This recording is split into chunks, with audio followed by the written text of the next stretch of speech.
The Galactic Council arena floated in the silent darkness of space, a massive ring of metal and light orbiting a planet that had died millions of years ago. Inside the arena, representatives from 47 different species sat in curved rows, watching two warriors prepare to fight. This was how the galaxy settled disputes, not with wars that destroyed worlds, but with single combat between champions. It was cleaner, it was honorable, and most importantly, it followed the one universal law that every species in the known universe shared. No living being could properly wield two weapons at once. This was not a rule that anyone had made, it was simply biology. Every species that had ever reached the stars had the same limitation built into their brains. They could hold two objects, yes, but to actually fight with two weapons, to coordinate them both in combat, to make each one move independently with precision and power, that was impossible. The neural pathways simply did not exist. Some species had tried. The insectoid Kree had experimented with dual blades for centuries before accepting defeat.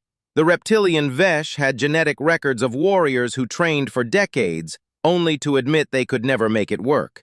Even the bird-like Sill, with their brilliant minds and quick reflexes, could only use one weapon effectively while the other hand remained clumsy and slow. So the galaxy had adapted. Warriors carried a single weapon and a shield, or one weapon and nothing else.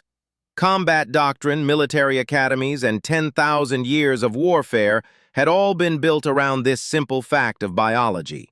In the center of the arena, two champions faced each other across a smooth metal floor. On one side stood Commander Thrace of the Vesh Empire, his green scales gleaming under the lights, holding a massive plasma blade that crackled with blue energy. On the other side waited Zek 9 of the Kree Collective, her insect eyes reflecting no emotion, gripping a long pike with razor edges along its shaft. The dispute was about a mining colony on a border world. Both sides claimed it. Both sides had documents and treaties and historical records. The council had listened to arguments for 3 months and finally decided that words would not solve this. So, they had come to the arena. Claire Morrison sat in the diplomatic gallery trying not to yawn. She was 26 years old, with dark hair pulled back in a simple ponytail and calluses on her hands from years of training. Back on Earth, she had been a combat instructor at a small martial arts school in Colorado. Now she was part of humanity's diplomatic corps, assigned to observe council proceedings and learn how the galaxy worked. Humans were new to the council. Earth had only made contact with alien species 5 years ago, and the transition had been rocky. Humans were strange to the other species. They asked too many questions. They smiled at inappropriate times. They had odd ideas about personal space and humor. But they were trying to fit in, and watching ritual combat was apparently part of that process. Claire watched as the Vesh commander swung his plasma blade in a practice arc. The movement was powerful and controlled. He held the weapon in his right hand, his left hand empty and held behind his back in a formal stance. Across from him, Zek 9 spun her pike in a complex pattern, the weapon moving so fast it blurred. She used only her primary gripping hands. Her secondary arms remained folded against her thorax, useless for weapon work like every other Kree who had ever lived. A chime sounded. The duel was being postponed for a short recess while the council verified some technical details about the arena's energy shields. Claire stood and stretched.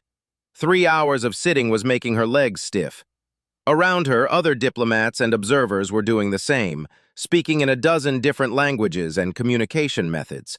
Some used sounds, others used color changes on their skin, and a few species released complex pheromone patterns that the arena's computers translated into text on screens. An avian Sill diplomat approached her, his feathers a polite shade of blue. "Human Claire Morrison," he said in accented but clear English. "Would you join us on the training floor? Several observers are curious about human physical capabilities." Claire shrugged. "Sure, why not?" She followed the Sill and 3 other diplomats down a side passage to a training area adjacent to the main arena. This was where warriors warmed up before duels, a large room with padded floors and racks of practice weapons along the walls. A Kree observer clicked his mandibles thoughtfully. "We have heard that humans have unusual flexibility," he said. "Is this true?" "Compared to what?" Claire asked. "I mean, we are not as flexible as the Sill, but probably more flexible than the Vesh." "Demonstrate, please," the Kree said. Claire dropped into a split, then stood up and bent backward until her hands touched the floor behind her. The gathered aliens made various sounds of interest and surprise. "Fascinating," murmured a Vesh scientist. "Your spine has more articulation points than ours." Claire straightened up and walked over to the weapon racks. "We are also pretty good at adaptive combat," she said, falling into her teaching voice without thinking. "We can learn to use lots of different weapon types." She picked up 2 practice swords, basic straight blades made of weighted polymer. They felt good in her hands, familiar and balanced. Without thinking about it, she fell into a basic drill she had practiced 10,000 times, flowing through a kata that involved both swords working together, one high and one low, spinning and striking in complementary patterns. When she stopped, the room was completely silent. Claire looked up. Every alien in the room was staring at her with expressions she could not quite read. The Sill's feathers had gone pure white, which she thought might mean shock. The Kree's antennae were vibrating rapidly. The Vesh scientist's mouth hung open. "What?" Claire asked. "You," the Kree whispered. "You were using both weapons, at the same time, independently." Claire looked down at the swords in her hands. "Yeah? It is just a basic drill. I have been doing this since I was 12. "That is impossible," the Vesh scientist said flatly. Claire looked at the shocked faces around her and slowly lowered the practice swords. "I am sorry, did I do something wrong?" The Sill diplomat's feathers shifted through several colors before settling on a confused orange. "You should not be able to do that. No species can coordinate 2 weapons simultaneously. It is neurologically impossible." "But I just did it," Claire said, feeling defensive now. "It is not even hard. Lots of humans can do this." The Kree observer stepped closer, his compound eyes examining her carefully. "You must have cybernetic enhancements, or genetic modifications. Show us your medical records." "I do not have any modifications," Claire protested. "I am completely natural. This is just normal human ability."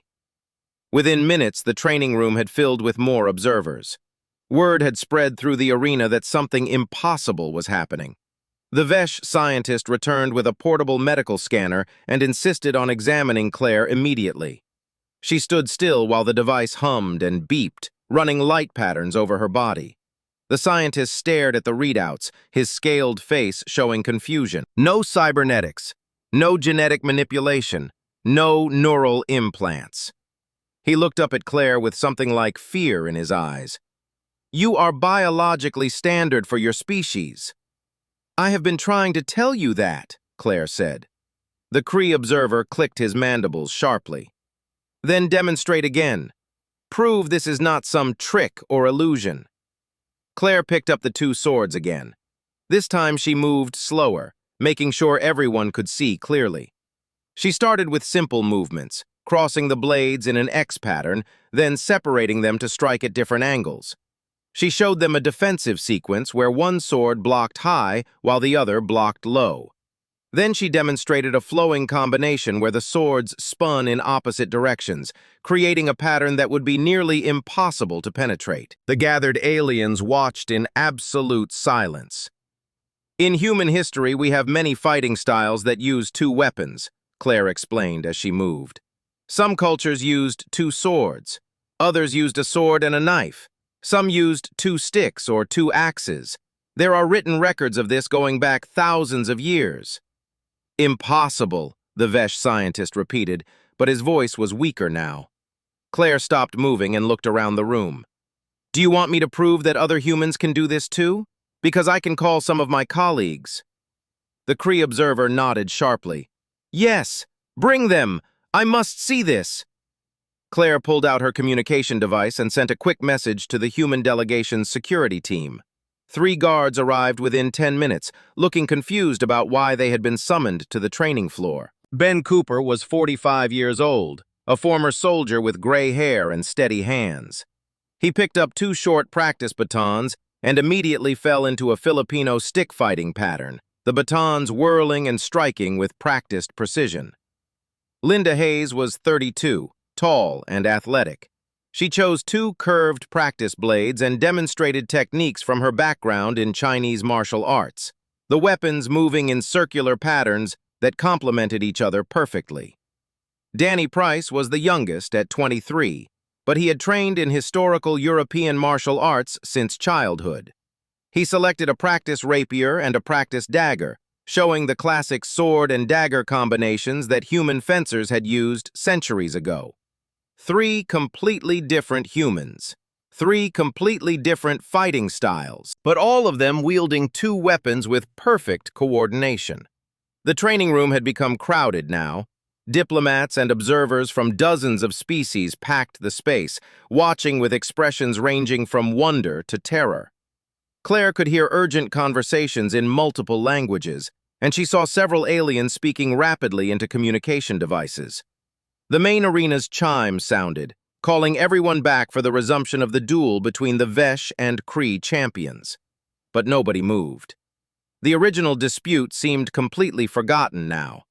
A tall figure pushed through the crowd. It was Commander Thrace himself, the Vesh warrior who was supposed to be fighting. His plasma blade was powered down and held loosely in one hand. He stared at Claire with his yellow reptilian eyes. "You claim any human can do this?" he asked, his voice deep and rough. "Not any human," Claire corrected. "It requires training, just like fighting with one weapon requires training. But yes, most humans can learn to coordinate both hands for complex tasks. We use both hands to play musical instruments. We type on keyboards with all our fingers moving independently. We can juggle multiple objects. Our brains are just wired differently than yours." Thrace's eyes narrowed. "This is a threat to galactic balance. If humans can use 2 weapons, you have an enormous advantage in combat." "We did not know it was special," Claire said quietly. "We thought everyone could do this. We have only been in space for 5 years. We are still learning what makes us different." A new voice cut through the murmuring crowd. "The council demands an emergency session." Claire turned to see the council chairman, a massive being that looked like a living boulder with crystal growths. His voice resonated through the room like an earthquake. "This discovery has implications for military doctrine, diplomatic relations, and our understanding of neurobiology across all species," the chairman continued. "The duel between the Vesh Empire and Kree Collective is postponed indefinitely. Instead, we will convene to discuss the nature of human capabilities and what they mean for the galactic community." Claire felt her stomach sink. She had just wanted to demonstrate a simple drill. Now she had apparently created an interstellar incident. Commander Thrace stepped closer to her, his scaled face unreadable. "You have changed everything, human. I hope you understand that." Zek 9, the Kree champion, approached from the other side. Her antennae pointed directly at Claire. "We must know the extent of this ability. Can all humans fight with 2 weapons? How many other impossible things can your species do?" Claire looked down at the practice swords still in her hands. They suddenly felt very heavy. The emergency council session began 3 hours later in the main chamber, a vast, circular room with seating arranged in ascending tiers. Representatives from all 47 member species filled the seats, and the air hummed with translation devices working overtime to convert hundreds of simultaneous conversations. Claire sat at a small table in the center of the floor, feeling very alone and very visible. The human delegation had offered to send someone more senior, but the council had specifically requested her. She was the one who had picked up the swords. She was the one who had to explain. The council chairman's crystalline form glowed softly as he called the session to order. "We gather to discuss a discovery that challenges our fundamental understanding of biological limitations. The human Claire Morrison will present her explanation." Claire stood up, her legs feeling shaky. Public speaking had never been her favorite activity, and this was probably the most important audience she would ever face. "Thank you, Chairman," she began. "I want to start by saying that humans did not hide this ability. We genuinely did not know it was unusual. When we joined the galactic community, we assumed that bilateral coordination was normal for all species." A Kree scientist in the front row raised a clawed hand. "Bilateral coordination exists in all species. We can use both hands, but we cannot use them for complex, independent tasks simultaneously. The neural pathways do not support it." "That is where humans are different," Claire said. She pulled up a holographic display that the human medical team had prepared. It showed a comparison of brain structures across several species. "This is the corpus callosum," she said, pointing to a thick bundle of neural connections in the human brain diagram. "It is the part of the brain that allows the left and right hemispheres to communicate. In humans, this structure is proportionally much larger and more complex than in other species." The hologram shifted to show brain activity scans. When a Vesh warrior fights with a sword, the activity is concentrated in one hemisphere of the brain. The dominant side controls the weapon hand, and the other side does very little. But when a human uses two weapons, both hemispheres are active and coordinating their actions through the corpus callosum. A SIL observer called out from the upper tiers. "Why would humans evolve this way? What evolutionary pressure would create such a trait?" Claire smiled slightly. "We think it comes from our species' history as tool users. Humans evolved on a world where we had to use our hands constantly. We climbed trees using both hands independently. We made complex tools that required both hands working together but doing different tasks. We learned to throw objects accurately, which requires precise coordination between the hands and eyes." She pulled up images of humans doing various activities. "This same neural structure that lets us fight with two weapons also allows us to do many other things.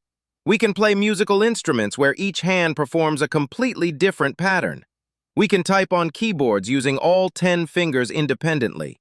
Some humans can even write two different sentences at the same time, one with each hand." The chamber erupted in shocked murmurs. Commander Thrace stood up, his voice booming across the room. "This represents a massive military advantage. One human warrior could potentially defeat two alien warriors simply through this coordination ability." "That is not necessarily true," Claire said carefully. "Having the ability to use two weapons does not automatically make someone a better fighter. It is just a different approach. Each of your species has evolved unique advantages that we lack." She gestured to the SIL section. "The SIL have hollow bones and can fly in low-gravity environments. They have reflexes faster than any human." She turned to the Kree area. "The Kree have compound eyes that can see in multiple directions simultaneously and can detect light frequencies we cannot perceive." Finally, she looked at Thrace. "The Vesh have natural armor and strength that humans cannot match without technological assistance." "Pretty words," said a voice from the back. It was Zek 9, the Kree champion. "But you cannot deny that dual-wielding gives humans a significant tactical advantage in close combat." Claire took a breath. "I will not deny it. Yes, in certain combat situations, using two weapons effectively can be an advantage. But humans are not warriors by nature. Most of us are scientists, artists, farmers, teachers. The ability to coordinate both hands is much more useful for building things than for destroying them." The council chairman's crystals pulsed. "Nevertheless, this discovery must be studied. We request that human volunteers undergo comprehensive testing so we can fully understand the extent and limitations of this ability." "We agree," said Ambassador Peterson, the head of Earth's delegation, standing up in the human section. "We want to be transparent. We will cooperate fully with any scientific inquiry." But not everyone seemed satisfied. A reptilian counselor from a species Claire did not recognize stood up. "I propose we restrict human participation in military operations until we fully understand the implications of this ability. It is simply too dangerous to allow humans into combat roles when they possess such an unfair advantage." Several other counselors voiced agreement. Claire felt anger rising in her chest. That is discrimination. You are proposing to limit what humans can do based on a natural ability we were born with. It is a reasonable precaution, the reptilian counselor said coldly. Before Claire could respond, a new voice spoke up. It was a young Sil named Kiresh, one of the observers who had been in the training room earlier. His feathers were bright green, indicating excitement or passion. I disagree with the proposal, Kiresh said, his voice clear despite his youth. I watched the human Claire Morrison demonstrate her skills. I watched her colleagues do the same. And you know what I noticed? She was teaching. Every movement she explained, every technique she offered to share.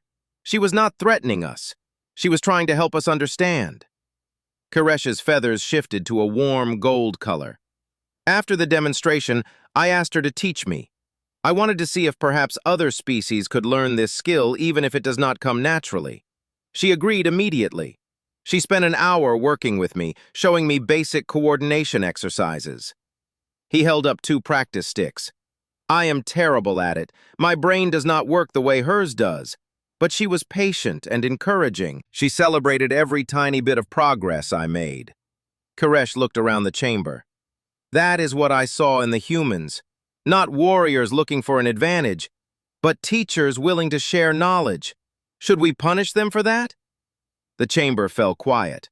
The silence in the chamber stretched for a long moment. Claire felt a wave of gratitude toward Kiresh, the young Sil who had spoken in defense of humanity. His words had shifted something in the atmosphere of the room. The council chairman's crystals pulsed in a slow, thoughtful rhythm. The proposal to restrict human military participation is tabled for now. However, we cannot ignore the questions this raises. Understanding must come through demonstration, not merely theory. He turned his massive form toward Claire. The original disputants, Commander Thrace of the Vesh Empire and Zek 9 of the Kree Collective, have jointly submitted a request. They wish to see if a human can actually prevail in formal combat against elite warriors using traditional single-weapon techniques. Claire's mouth went dry. You want me to fight them? We propose a series of demonstration duels, Thrace said, stepping forward. Not to the death, of course, but real combat, with real stakes. The galaxy needs to see what humans are actually capable of, not just practice drills in a training room. Zek 9 clicked her mandibles in agreement. If humans truly have this advantage, let it be tested. If not, let the fear be put to rest. Ambassador Peterson stood up quickly. This is highly irregular. Claire Morrison is a cultural liaison, not a combat specialist. Actually, Claire said quietly, I am a combat instructor. Or I was before I joined the diplomatic corps. She looked at Peterson. If this will help ease tensions and answer questions, I am willing to do it. Peterson frowned. This could be dangerous. So is letting fear and suspicion grow, Claire replied. She turned to face the council. I accept the challenge, but I have conditions. This must be educational, not vengeful. I will fight to demonstrate technique, not to humiliate anyone. The matches will be controlled, with safety protocols in place. And I get to explain what I am doing as I do it, so everyone understands the principles involved. The council chairman's crystals brightened. Agreed. The demonstration will take place tomorrow in the main arena. 3 matches, each against a different opponent representing different combat philosophies. Commander Thrace will be one opponent. Zek 9 will be another. The third will be chosen by the Sil Commonwealth.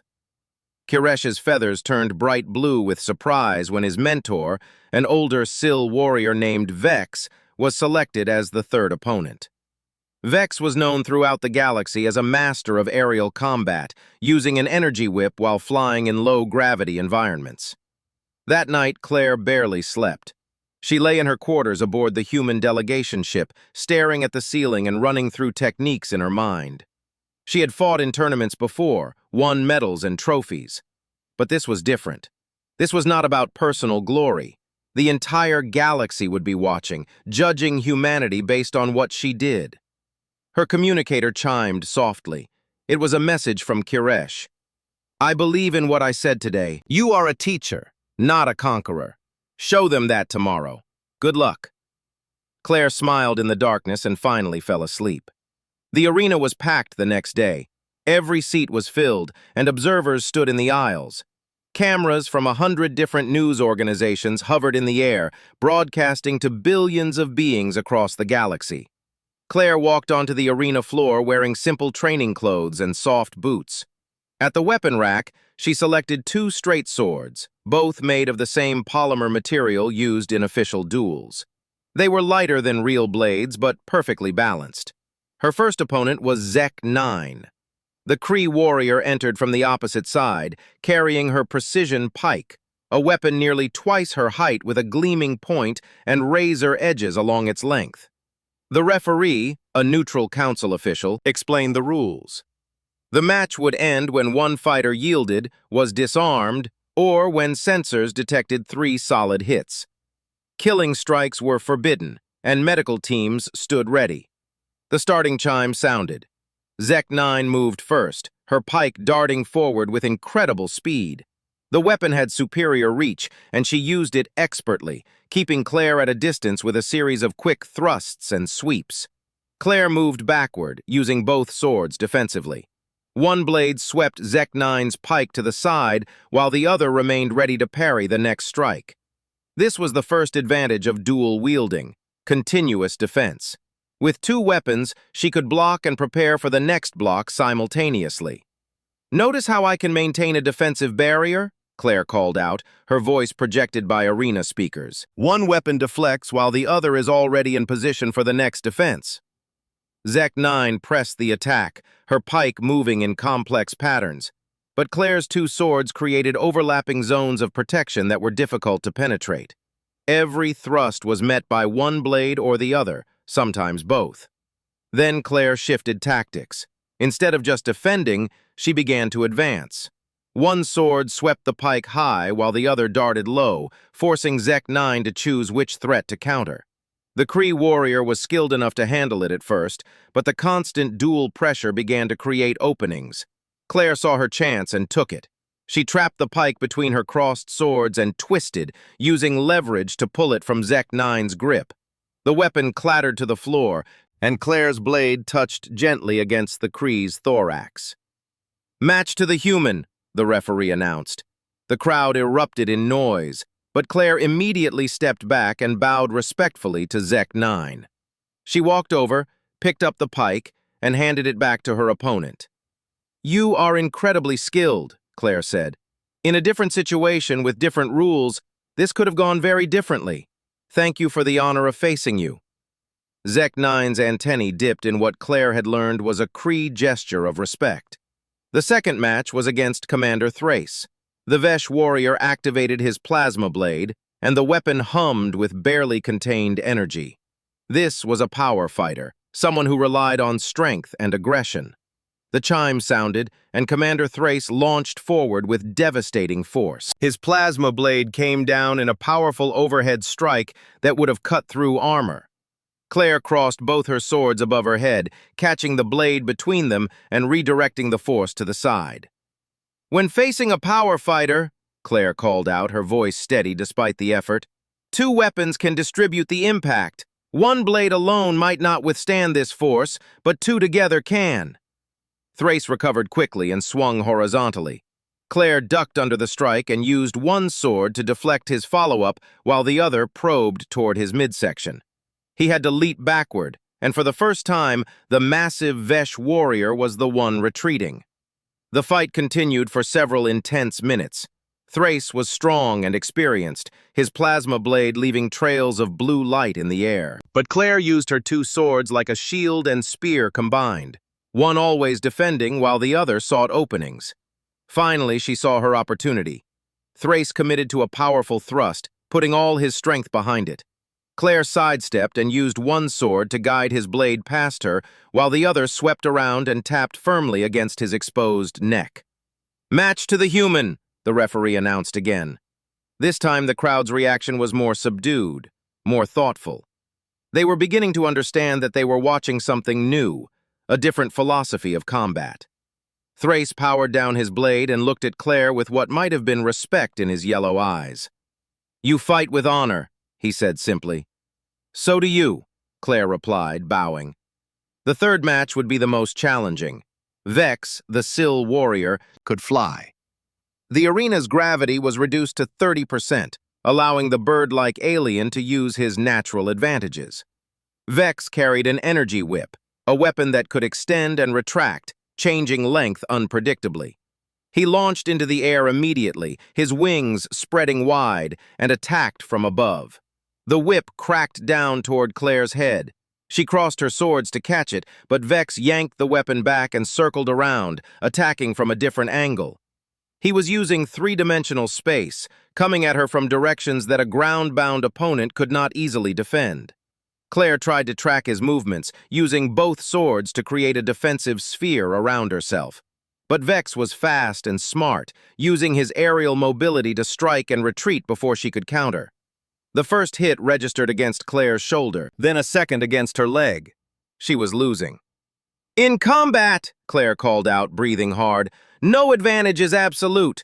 The Sill have aerial superiority that humans cannot match. Every species has strengths that others lack." She made a decision.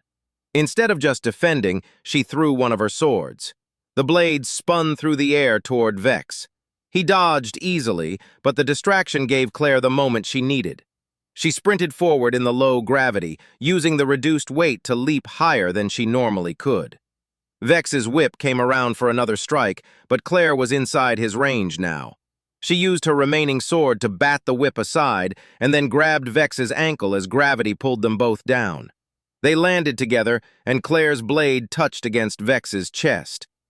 "Match to the human," the referee said, and the crowd exploded into applause and excited chatter. Claire helped Vex to his feet and retrieved her thrown sword. "You had me beaten," she said honestly. "I had to improvise and take a risk. That is not superior skill, that is desperation." Vex's feathers rippled with amusement. "Creative desperation is its own kind of skill," he replied. The council chairman called for order, and gradually the arena quieted. Claire stood in the center of the floor, exhausted and sweating, her two swords held loosely at her sides. "The human has demonstrated her capability," the chairman said, "but I believe she has also demonstrated something more important. 3 different opponents, 3 different fighting styles, and 3 different outcomes, all conducted with respect and honor." He turned to address the entire assembly. "What we have witnessed is not the superiority of one species over others. We have witnessed diversity in action. The human uses 2 weapons because her brain allows it. The Sill flies because evolution gave him wings. The Vesh possesses strength that smaller species lack. The Kree has precision and multi-directional vision. Each trait is an adaptation, not a hierarchy." Before anyone could respond, alarm sirens began blaring throughout the station. Red emergency lights flashed in the arena. A security officer rushed onto the floor. "Chairman, we have a situation. Pirates are attacking the Meridian civilian station 3 light hours from here. They are demanding supplies and threatening to harm the inhabitants if we do not comply." The chairman's crystals pulsed with agitation. "How many pirates?" "Reports indicate approximately 20 raiders, various species, well armed." Thrace stepped forward. "I will go. Send me in a fast ship and I will handle them." "I will go as well," Zek-9 said. 2 champions are better than 1. "Wait," Claire said, an idea forming in her mind. "What if we tried something different? What if instead of sending individual champions, we sent a team?" The arena fell silent. "A team?" the chairman asked. "Yes, the 4 of us." Claire gestured to herself, Thrace, Zek-9, and Vex. "We just fought each other. We know each other's capabilities now. Thrace has power, Zek-9 has precision, Vex has mobility, and I have coordination. Together we could be more effective than any of us alone." Thrace's eyes narrowed thoughtfully. "A mixed species combat team. This has never been done." "Maybe it should be," Claire said. "You all just saw what I can do with 2 swords working together. Imagine what 4 different species could do working together." Koresh's voice called out from the audience. "She is right. Cooperation is better than competition." The chairman considered for a long moment, his crystals shifting through different colors. This is highly unprecedented, but these are unusual circumstances. I authorize this mission. The four of you will take a council fast ship to Meridian Station. You will work together to resolve this crisis. Zek-9 clicked her mandibles. I have fought alone for my entire career. This will be strange. Strange does not mean wrong, Vex said, his feathers turning a thoughtful purple. Thrace looked at Claire. You believe this will work? I believe it is worth trying, Claire said. My species has a saying, the whole is greater than the sum of its parts.